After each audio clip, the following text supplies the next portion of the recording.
पखे sir जी जो ना हुण लोड शेडिंग बहुत ज़्यादा चल रही है तो वो वास्ते पखे बेच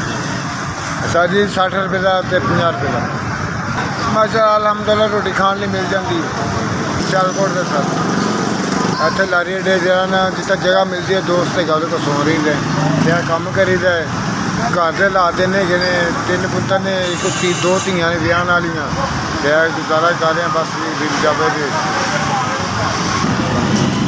सारे गरीब आदमी आ 30 का 35 का पक्खा बेचना तो 5-6 रुपये पक्खे पिछे बचते हैं तो असा अलहमदुल्ला पेट पूरा होंगे कपड़े कुपड़े पाटे है नहीं जाना दाढ़ी वधी शेप कराने पैसे भी नहीं गए इस तरह जहाँ टाइम पास करना छोटे छोटे बच्चे है जो कुछ हो सकता है किसी का माल है जाए ਜਾਂ ਕਿਸੇ 5 रुपये बचने किसी पखे 6 रुपये बचते हैं तो किसी का माल है शामी उन्हें जाके दे दी जाए सुबह लै ली जाए हाँ जी किसी ने 300 बच जाता है किसी ने 400 बच जाता है रोटी खा के इन्ने की बच जाते हैं तो मुश्किल जो है टाइम पास कर रहे हैं तो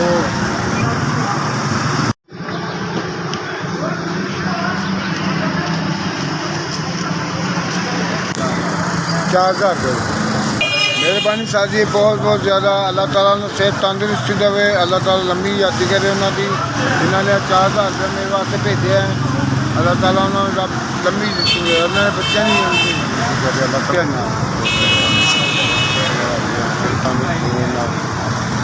रब ताला जो है उन्होंने सेहत तंदुरुस्ती देवे ना अल्लाह ताला ने बहुता देवे झोलियाँ भर के देवे